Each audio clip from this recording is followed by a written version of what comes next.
Good afternoon, ladies and gentlemen. I shall say, well, my name is Clive Roach. I'm here to talk about learn how to deploy social media to achieve business success. So actually, I might add one or two bits from my own tips and tricks as we move along, but I do want to really make sure that you really get this theme, because social media over the years has been often used at the beginning as an experiment and things like this and have a bit of fun. But I'm really talking about how you can use it in a business context. You can still have fun with it, of course, and you can still do things in your personal life that work pretty well.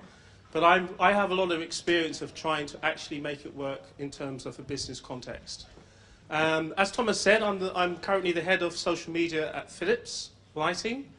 And for my sins, I was the very first person in Philips to be 100% allocated to social about 4 years ago in the world. So one of those kind of early pioneers. I have worked in various parts of Philips and various parts of the business. So I have worked in Philips Healthcare. I am going to touch on regulated companies, how to work in a regulated environment. But also I worked in lighting in many roles. I actually am a qualified lighting designer, so I could do lighting here. I've often done stage lighting as well. And outdoor lighting and things like that. So, but today I'm really going to be talking about social media, and I want to start by just giving you an idea of the things I'm going to be talking about. Very simple agenda, things to avoid. I'm going to tell you 6 things to avoid if you want to have social media success in the business context, then things to do, and then things to celebrate. I think it's really important to be able to celebrate your success, find out the things that worked, find out the things that you could have done better, and to learn from that.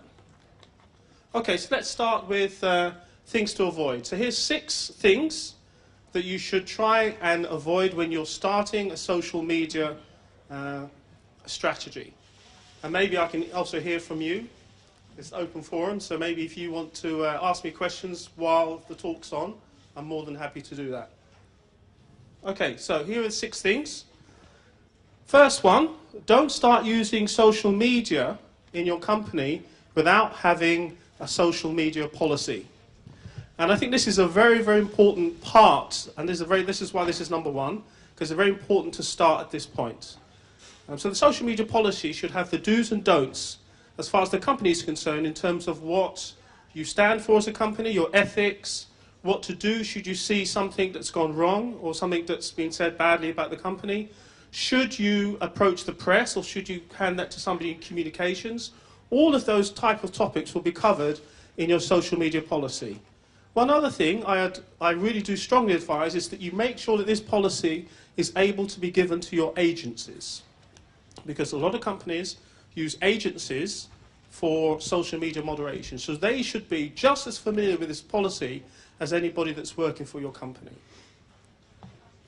Secondly, one other thing, it's also nice, it's not necessarily essential, but you could put this publicly live on your website so that anybody who wants to do business with you knows that you as a company have this policy and what you are telling your staff that they should and shouldn't do. Secondly, number 2, don't start social media activities without having clear objectives that drive your efforts. Now by that I mean, that really keeps you on target and it keeps you very much aligned to a business strategy. These questions, this one is a really hard one to ask people. So when people come to me and they say, well, I want to do a social media, and I say, well, actually, what is the actual objective? And sometimes it might be, well, my boss has said that we should have a Twitter account or a Facebook page. Well, that's not a very good place to start. So you do need to make sure that, yes, I want to actually have more share of voice. I actually want to have a campaign that gives us better brand recall, a bit of brand awareness. All of those kind of things, you should find out what they are before you start. And whatever that objective is, or set of objectives, your metrics for your success should be tied to these. Now I'm going to come back to success metrics later on. So let's look at number 3. Don't start social media activities without first listening to the existing conversation that's out there around your target topics and around your target audience. What are they saying? This is very important because one can assume a lot of things. So if you're trying to do social media for a particular demographic, it's quite wrong to try and assume what's in their heads right now. And it's wrong to also try and assume what's important to them without actually finding out what they're saying. This is actually very easy to do. And when you do this, you suddenly find the things that are important to them at that time. And it's important that if you then targeted them with a social media campaign or application, that you actually try and address some of those key things that's important to them at that time. Because they would rather sign up to a social media activity that actually is dealing with the things that are important to them, rather than, hey, I have my own agenda, I have my own message, and I want you to talk about the things that I want to talk about. No, you actually want to do social media to have a dialogue, and you want to have a dialogue around the things that are important to them, also obviously tied in with your key objectives. And I'm going to talk and show you some of the tools that you can use to measure this. That's where the fun starts. Right, number 4, don't start social media activities until your processes have been aligned to handle all the leads, all the insights, all the customer care problems that will come out of doing your social media activity. This one sounds a bit boring, but you know what happens, and I've seen it happen a lot. A social media activity starts, oh dear, there's a problem, and everybody's running around trying to see, oh, who should be involved in solving this? Those 2 days that you lose trying to solve something, a lot can happen in social media in those 2 days. So it's important to try and already have a virtual team of people who you can call on to help when there is a slight crisis. And a slight crisis can grow into a bigger one if you don't deal with it properly in the first instances. But also you need to understand how you're going to pass through to another department a lead or an insight. So let me just explain those 2 things, because an insight is something that's not necessarily a sales lead like that, but it's something that's really interesting for maybe having a new product or adjusting a product or adjusting a new service. And it'd be really great if you can list those things and pass those on to other departments. So the other departments realise, wow, this is a touch point, a new touch point that we have, that we can actually get some information from our target audience. So you can get it pretty quickly and it's very fresh. And if those departments aren't ready for that, then they normally either reject it or they give you a lot of bureaucracy, like fill in this form, or we don't cover that touch point, that's new, who approved you to get to talk to the customer? So that's a lot of wasted time. So if you do this, then those departments are normally quite receptive for when you go live and you start giving them new insights about their product. Then they're quite receptive to actually deal with that dialogue. Here's 2 more. Don't go live with social media without having good moderation in place. This is one of my favourites. So a moderator, and I'll explain later some of the key characteristics of that, is important. That person moderates and looks and watches what happens on that social media account during the day, the weeks and the months ahead. Now you can have one person do that, or you can actually have a team. But it's important that that team is set up to do moderation. Now sometimes I've seen people actually say, well, I've got a copywriter or I've got somebody who's going to do this part-time. Well, you should have some training to deal with those kind of things and have the right tone of voice. Tone of voice is important because if, like myself, I've dealt with social media accounts that are dealing with hospital consultants and doctors, engineers, that's a different tone of voice to dealing with the consumer.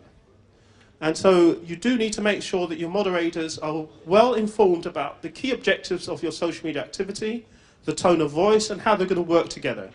What happens over the weekends? What happens over the holidays? I was a manager of a social media forum where the spammers knew when, in theory, I was gone. So on Friday at 5 o'clock, in comes the spam. Because they think, he's not going to be here all weekend, so in comes the spam. Also 4 o'clock on a Saturday morning, but sometimes I'd be awake. And I'd catch them and try and block their IPs. But they always thought, oh, well, the moderator's gone, so now I can put my pornography stuff up on the community, and now I have 2 days of free publicity. So it's really important to make sure that you understand who's going to do the moderation and what service times does that cover. Don't leave your social media accounts live when they have outlived their useful life. This one is a very interesting one because we're not always good at shutting things down, we're very good at starting things. And unfortunately, social media accounts normally allow you to post as well as to read. And when the moderator's gone and the business is finished, people can start posting stuff. Now, I've seen some huge communities where it was done and over. And of course, what generally happens after about 4 or 5 months, they suddenly become spam. And pornography suddenly takes over. So it's really important to say, right, we've had its day, it's done, say goodbye to everybody, and maybe post alternatives of where they could go if a social media account's actually going to close. But make sure you handle that, otherwise that whole brand awareness, that whole brand lift that you got from doing social is eroded by spam and other things that aren't very nice. I also have an infographic version of this, which you can download here at this link. So now let's move on to things that you can do and you should do to have social media success in a business context. Planning, governance, guidelines, resources are my favourite topic to measure. So let's start with the planning part. So the first thing here I have is the editorial calendar. So this is one of the first things that I insist on seeing when I'm asked to approve a social media activity. It's important that they actually start to think ahead about what they're going to do. Because the honeymoon period really does happen with social media accounts if you don't have an editorial calendar. Everybody's all excited at the beginning and they start, yeah, there's some great posts, you get a lot of followers or likes or whatever it is. And then 2 months in, that's when it gets hard. Because you suddenly run out of steam, you then have somebody knocking on people's doors and desks. Is there anything we can post on the Facebook page this week?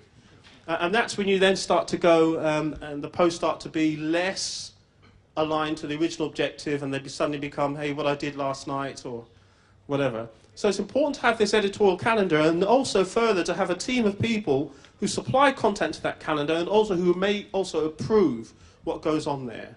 And it would also be nice, maybe it's difficult at the beginning, to align this with the general marketing calendar of that department or business group or sector or whatever it might be. Because then you're suddenly being fed with everything else that's going out on your other digital touch points. Your newsletters, your websites, your trade shows that are being organised. If that can sync with that, then you've got a lot of content. But at the beginning, that's often not the case. But make sure that you do have this and everybody knows how to get on there. Now, this format can be anything you like, as long as you have it. So Excel's also a good choice. I've seen it as a shared calendar on Outlook. Whatever works best for your team to get started, make sure you have one. The second tip I have is to align the digital touch points. That's shown in this graphic here. It's important that when you start doing social media that you understand what leads and what lags.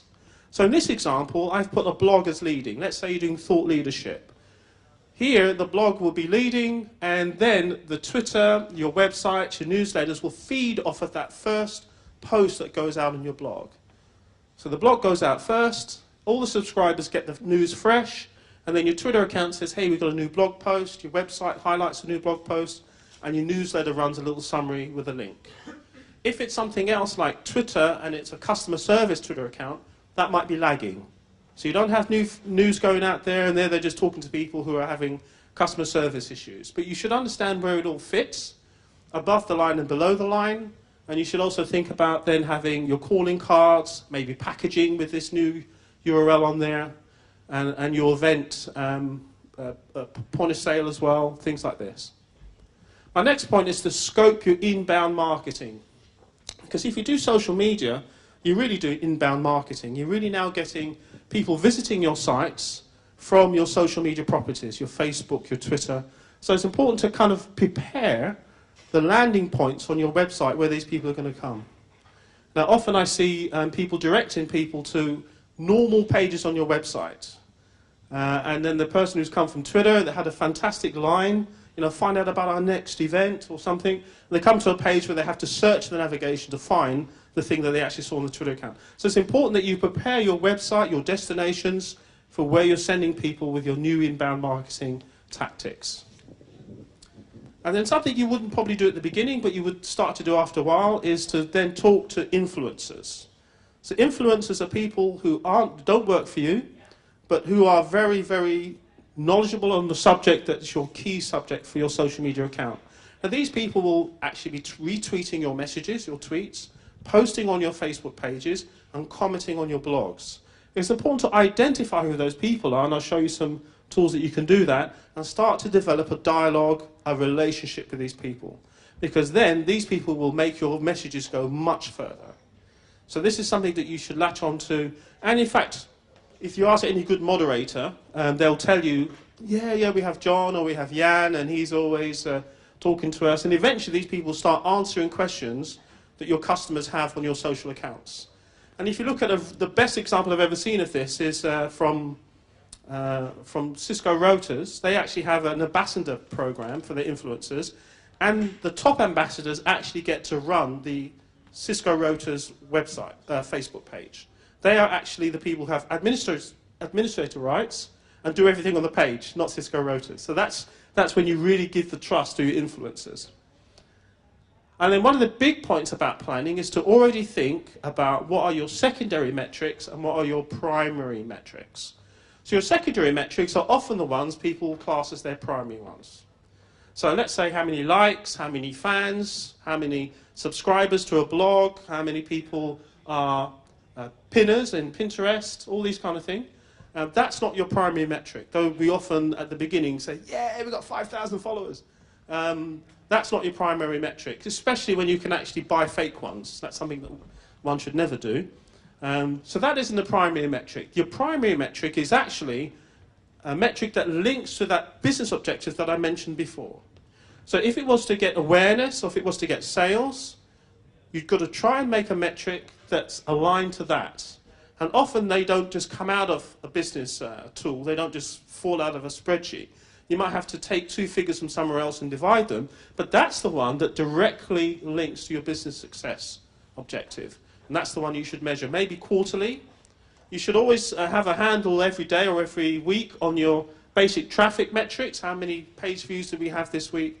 You know, you should be able to track the highs and lows. But the primary thing is the primary metric should be tied to your business objective. Can you give an example? Let's say that you wanted to have more awareness of a particular new product or service, and you wanted more awareness in the Netherlands. Then you should be tracking how many times you've been mentioned in the Netherlands by Dutch people, let's say. And not, oh, we grew our fan base by 500, because sometimes you could grow your fan base by people who actually aren't based in the Netherlands and who like something else that they saw on your page and actually weren't actually tied to your key metric. So this one you kind of have to think a little bit about, but that's the one that when you then say that to a sponsor, they go, wow, yeah, that really did have an effect. Yeah, I did that in the early days. I used to say, yeah, we've got 5,000 likes, and yeah, our Twitter retweets went up by so much, and the eyes glaze over. What does that mean? Did we achieve anything this month? So it's important to think about that metric. Okay, governance. So this is the thing that keeps you on track. This is the thing that actually keeps you well managed over the period of your activity. Okay, so here's the tips. I always like preparing for crisis, and I think the first thing you should do is also make sure that you have a kind of crisis set up. Now that can be a document that outlines what happens when something goes wrong, and it could also be, I say crisis, but it could actually be very minor things. Like, for example, if somebody's ranting and raving and swearing, which I've seen a couple of times, does that mean that they have a problem? Does that mean you should go into a dialogue with them? Probably not. Because probably somebody who's swearing and having a good go is just letting off a bit of heat. You don't necessarily have to reply to that. But then if somebody actually is reaching out for help, then that's something you should reply to. Somebody who actually doesn't really know all these kind of things will start talking and having a debate with somebody who's very angry, who actually hasn't asked a question, and then it escalates. And there's lots of things, Nestle, a few other Mars, lots of examples where that can go terribly wrong. And also the escalation procedures. You know, if something has started, what do you do? But my big tip here is there is something that happens on your website that doesn't look very good, or your Facebook or Twitter account, do not delete. Do not delete. I've seen so many examples of where people have done that. Ooh, that looks a bit nasty, and delete, and then that makes the other person go, whoa, right, now I'm going to get you. And then they either repost it back, but then more so, they repost on all your other social platforms. Telling people they deleted my post somewhere else, and now I'm going to post it here. Set up dashboards for your hero products, or maybe your web care, something that you can actually track those ones in particular. So right now, for example, there's a couple of big projects that are going on for Philips Lighting, and I've set up separate dashboards, listening dashboards, where I can then show people the activity for just that one thing. So it's important that when you are dealing with those kind of very big projects, that you have separate monitoring systems for that. And this one is also good. Launch a social media council to manage your social media properties. It's good if you've got that, let's say, that ambassador, that keen person who drives everything, but after a while that person gets a little bit lonely if they're kind of disconnected from the business. So it's important that you have some kind of council that approves the editorial calendar, that looks at your planning budget for next year, that looks at what moderation money you need, looks at approving guidelines, and also approves any new accounts that your company is going to do. That person then says, right, you need to have this in place, that kind of thing. So that kind of puts it a little bit more on a business footing. Okay, guidelines. We may not like them, but I think it's useful to talk about them. Privacy is a very big topic these days. And so social media, it's also very important that you understand all the different types of privacy issues that can come up. For example, if you hold a contest on Facebook, is it okay for everybody to upload their pictures to your Facebook tab? Who owns those pictures? What about if somebody posts a picture of somebody who didn't give them permission to post that? What are your terms and conditions for removing that? Who owns the picture after the contest is finished? Those kind of things you have to kind of look at privacy. Probably there is a privacy policy somewhere for anything, for your other digital actions or whatever, but make sure that you cover the social media aspects. For example, Facebook have their own terms and conditions and privacy, but does yours overwrite theirs when you have a Facebook page? Collaborate with your legal and regulatory people. I have a lot of experience with this. I started up the social media activity in Philips Healthcare and spent many a long hour with legal people, paralegals and so forth, going through all the different things about allowing a regulated company to do social media. In the end, it took 10 months to do that, by the way. And in the end, we got the go-ahead. And actually, in my social council for healthcare, I had the legal person and the regulatory person on that board. So that they were given suggestions, they were given ideas. Right there, they were part of that whole initiative. And then I told people, when I approved their projects to go ahead, make sure that your legal and regulatory approver is part of your little team. Because you don't want somebody then says, hey, I'm getting all these things to approve. Hey, I normally get 1 a week. Now I get like 6 or 7 a day. What's going on? You know, you want them to be actually part of the team and to share in that success when things go great. Because they think, well, you know, all that approving, actually we got some great results out of that. And everybody likes to get involved in social media because most people are interested in it.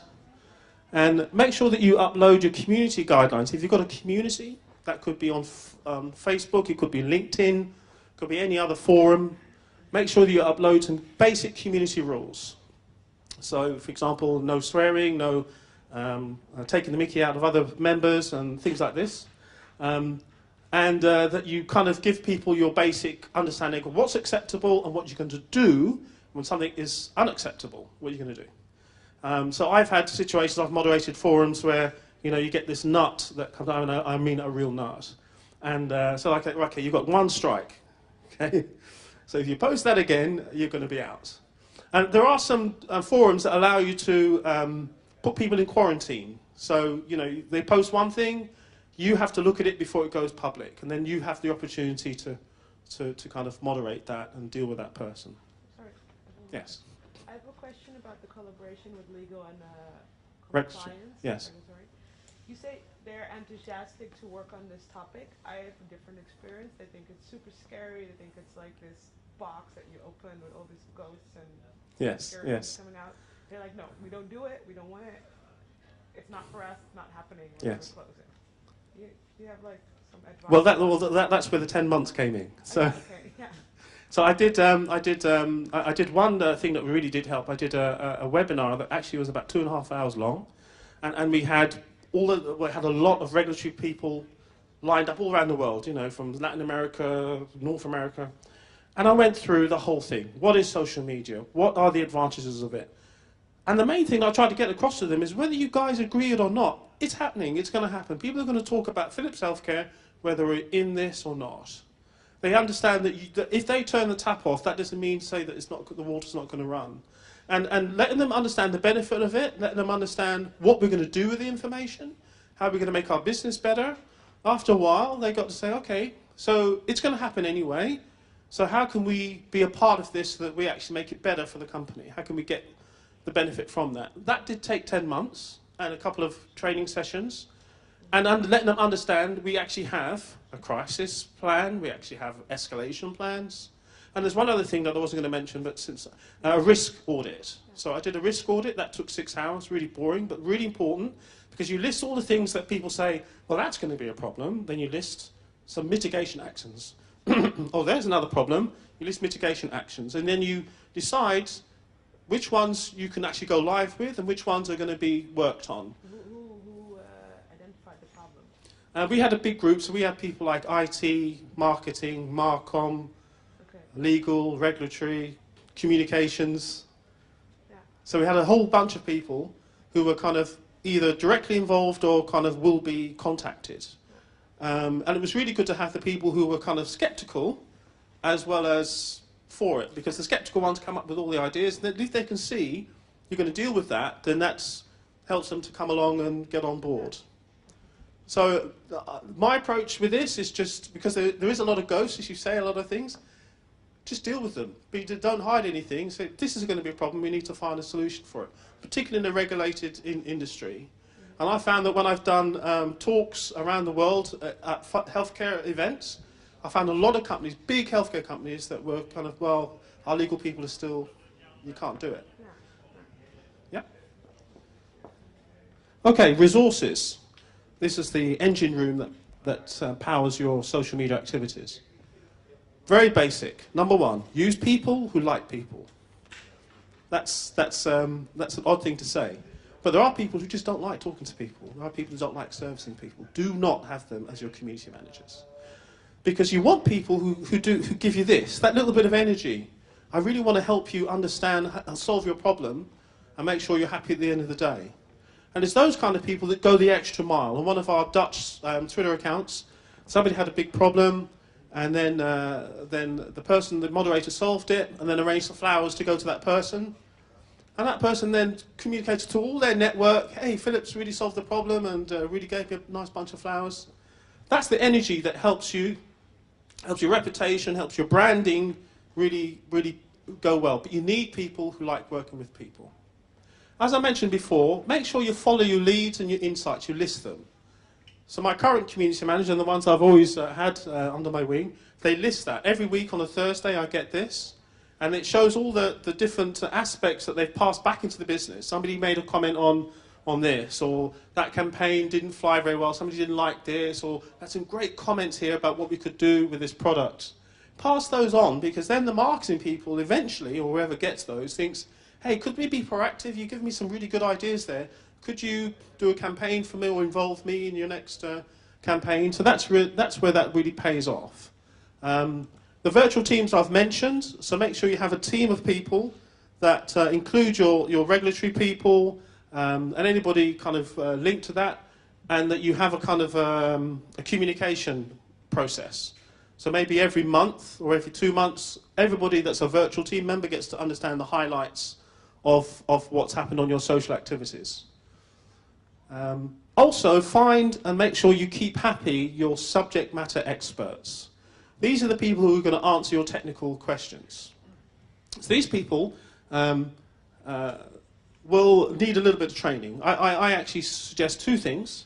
Let them understand that you want short answers and to the point, because I was an engineer and I used to write very long technical reports. And you want somebody, when you ask them a question, that they don't say, well, in 1969 we did this, and blah, blah, blah, and I think maybe, you know. So what I tend to do, to train them, I get that long answer, I highlight bits that I think are the right bits, and then I give that back to them. They go, yeah, actually, that's right. But then I say, well, could you just give me like this next time? And then they understand that you need these short, very succinct answers that can't be read 2 ways. And then the other thing that's really good for subject matter experts is, as I said before, a lot of people are sometimes intrigued by social media, and wouldn't mind getting involved. And if you have a subject matter expert that's kind of keen, it might be nice to, if you've got a community, to let them have their own profile. And say, you know, John now is actually on the community, here's his picture, here's his bio, you can ask John directly questions about subject X and Y. And they feel actually, wow, I'm now actually getting involved in this social media thing, and it's not that bad after all. Also, make sure your subject matter experts are copied when you have those success stories, because they're answering all the technical questions. Make sure they know when you've kind of reached a new milestone. This is also an interesting one. Consider in-house versus outsourcing of people. When you start, sometimes you have this evangelist, this catalyst person, and then you want to know, well, who joins that person now when we start to get bigger? Do we use in-house people? Do we use 30% of John, 20% of Sue, or do we outsource it to an agency? Well, actually, I'm kind of split down the middle. It all depends on if the person likes people, if they have energy for the job. The agency part is good. With agencies, you can say to them, I'd like you to cover the weekends, bank holidays and things like this, and they often, you know, they charge you more, but they'll do it. So there are different aspects, but it's important to understand that it's not always an easy choice, and I'm not sure if any of you have existing in-house or outsource issues about community management, but this is one that often needs a bit of debating at the beginning. Okay, let's move on to measure. Now this is the part where I have the majority of my slides, because this is the fun bit. This is the bit where you actually show value, added value, back to your organisation based on your social media activity. So I'm going to show you some tools that you can use and what you can use them for. Twitter, Facebook, YouTube.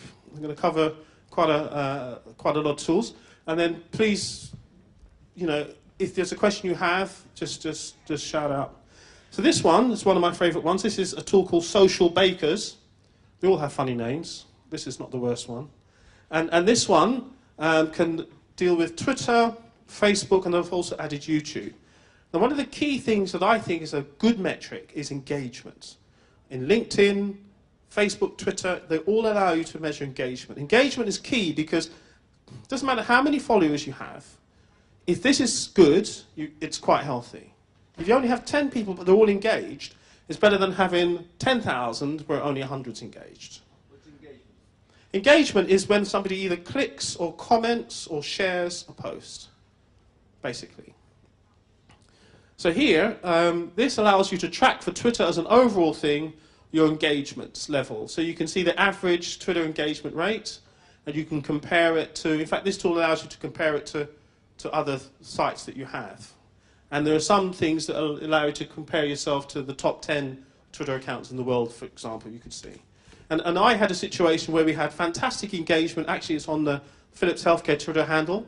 And we had a really small set of followers, but some of our competitors had huge Twitter accounts. Yet we had all the time consistently better engagement levels than they did. And that was always the most important thing. And that pays back when you have a big event or a campaign, because our message spread so much more because we have engaged followers than if you have inactive followers.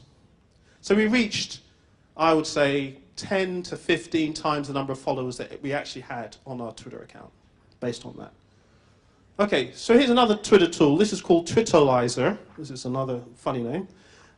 This one allows you to, what I like about this one, it allows you to compare different metrics. You can do this on the web, you can do it on iPad, you can do it on an iPhone as well. So here I've compared retweets by people and the influence we have. So I can track here the retweets as our influence changes. You can track lots of things. You can track how much you share other people's content. You can track the impact that you have. You can choose any metrics and compare them. And maybe you want to keep one or two of these as one of your key deliverables that you go back to your social council or your sponsors and you say, look, this is how we're performing.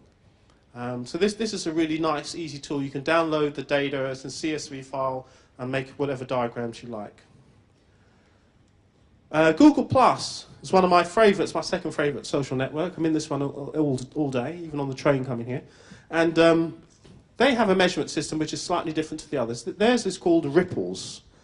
And it's kind of like throwing a stone into a pond. It kind of says that when you make a post, in this particular case, We posted here a Philip's post about babies and parents and trying to get a baby to sleep, and all the problems that occurs with that.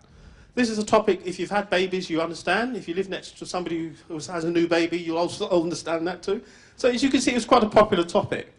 And so what this allows you to do, Google Ripples, is when that thing goes viral, as this one did, you can see the people who had the biggest circles. These are the ones who actually had the biggest influence in sharing your message. So these may be other people who you might want to track or follow in Google+, and maybe involve them in a campaign if they have actually quite good influence. So, and here you can see the people who maybe shared it or commented, but they didn't actually influence other people to share the message. So that's Google+. This is Facebook. This is also, this is actually part of the Facebook Insights module, so you don't need a separate application. If you're the administrator of a Facebook page, you get this for free. And here I'm comparing the people who are in our demographic. Here you can see the age groups of the people following our Philip's page, Philip's Facebook page. And you can see, not very well here, you can see the grey part is actually the basic demographic split in Facebook worldwide. So you can see where we are kind of above, outperforming in this age range, the Facebook standard, and where we're underperforming in the 18 to 24s.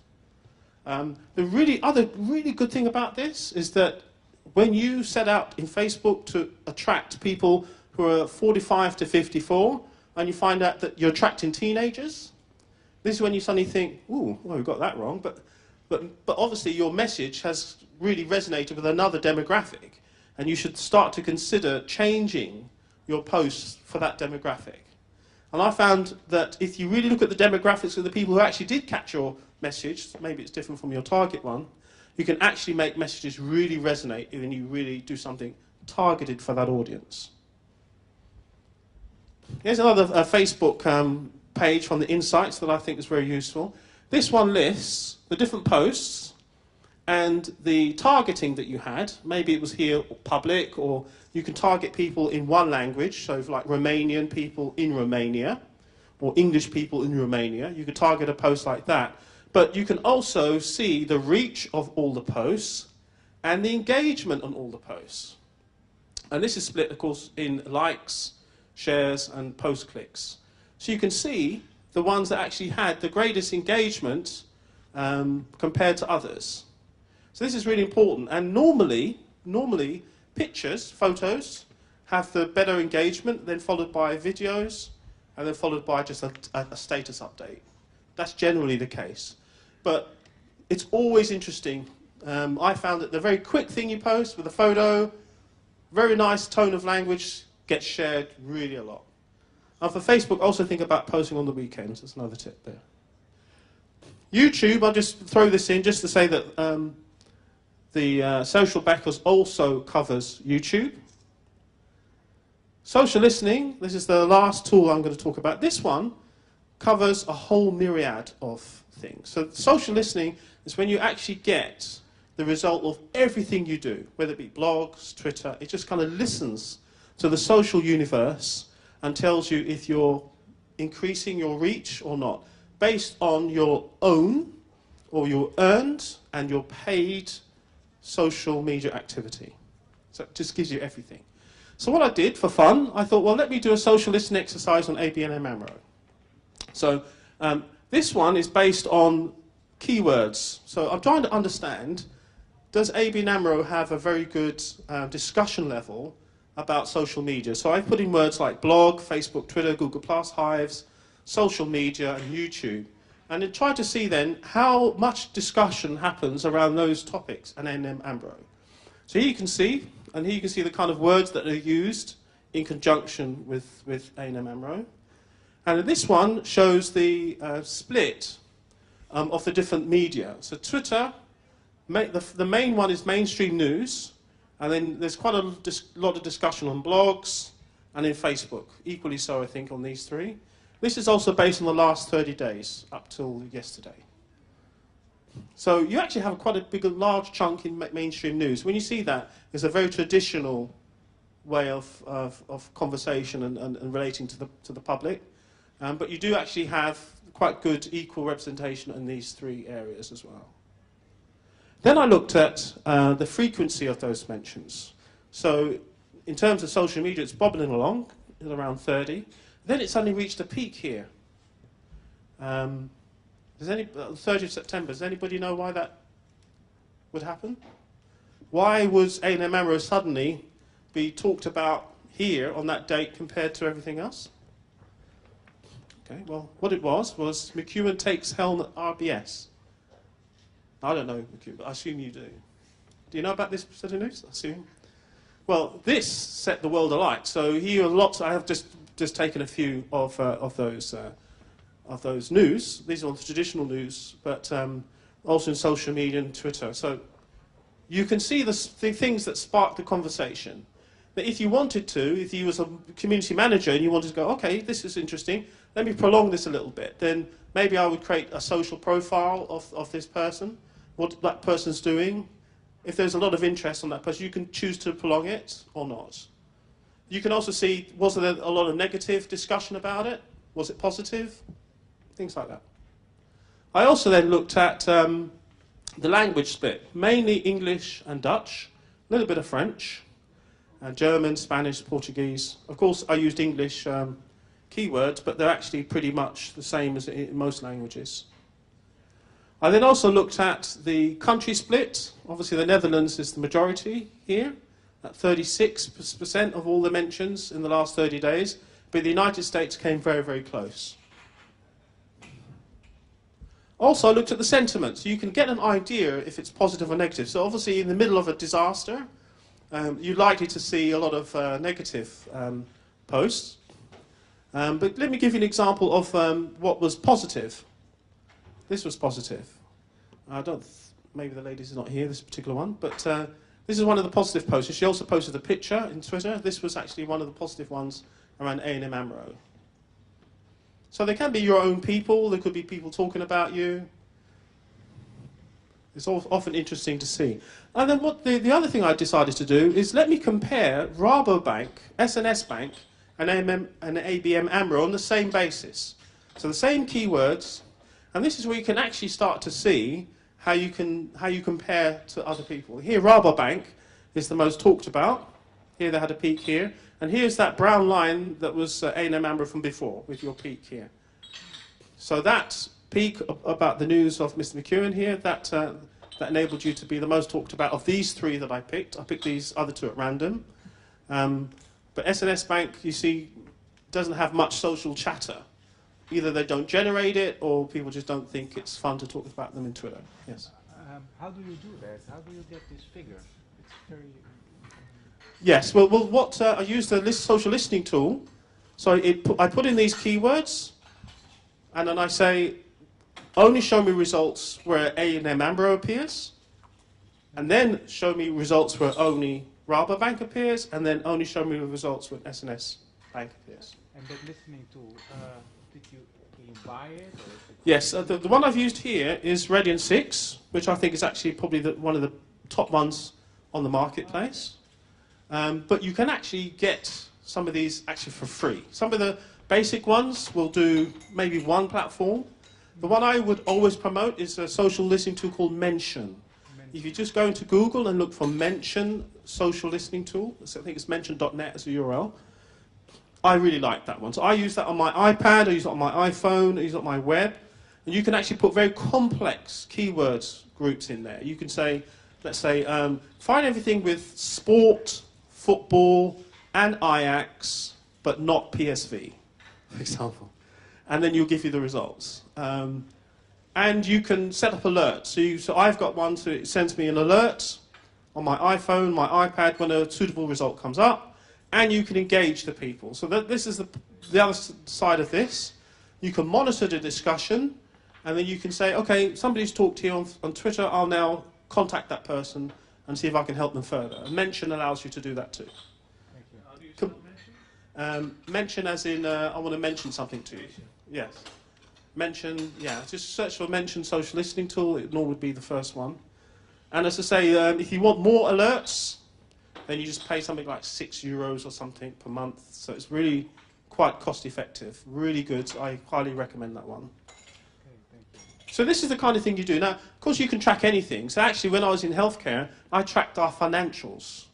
So I put in about 20 keywords, profit, loss, all kinds of financial keyword terms.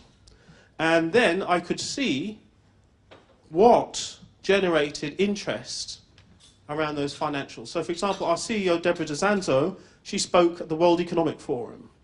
And her peak, I had a line tracking her, was peaked, because she spoke and everybody was... But then our financials peaked, too.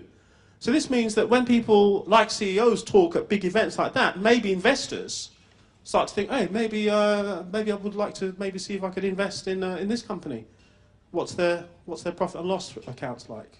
So it's quite interesting to see the things that trigger other things, like discussions on financials, maybe you're recruiting, what kind of topics you talk about in social media that make people think, that's a company I want to work for. You can track so many different things. Okay. This is the last thing that I would like to say, because this is one of the metrics I really do love, is when you wrap all of that up and you give your what are your KPIs in this format. This is called share of voice. So it's the same slide as before, but now it's in a pie chart. So now we can say, on the basis that I just explained, A&M Ambro have 25% of the share of voice for these 3 banks talking about social media. And you can track this. So you can do the same calculation every week, every day, every quarter. You maybe could have it available on a TV screen, monitors, so all your staff can see what your share of voice is on any particular thing. So this is a really nice way of doing it. Share of voice means share of voice of your competitors. Share of conversation is harder. Share of conversation is the same basis, but it's now the whole chatter on the internet. Not just your competitors, but everybody. The press, students, friends, the whole lot. That's harder to do. So these figures would be much smaller if you looked at what everybody else is talking about. So share of voice gives you your competitive advantage, and share of conversation gives you your share of the conversation in social media overall. Okay. Last thing, celebrate success. This is really important. Whatever success you get, do share it with your virtual team, but also make sure you post on your internal networks. The great thing about that is people get to understand what social media is all about. Oh yeah, I could use that for that. And so by selfishly doing that, I found people then approach me and say, Clive, could you do something on crowdsourcing for me? Could we possibly ask this community information on a new product launch? Or, you could do things like, we're going to be speaking at an event. We'd like the crowd to tell us the top 3 things you want us to talk about. So when people understand what you can do on social media, then that's when you start to get penetration in your company and you start to really make it an integral digital channel for you to use. Okay, so thank you very much. That's what I've planned to talk to you about. Thank you very much. Thank you, Thomas. It was fun doing it. You asked some really good questions, and I wish you well in your social media activities.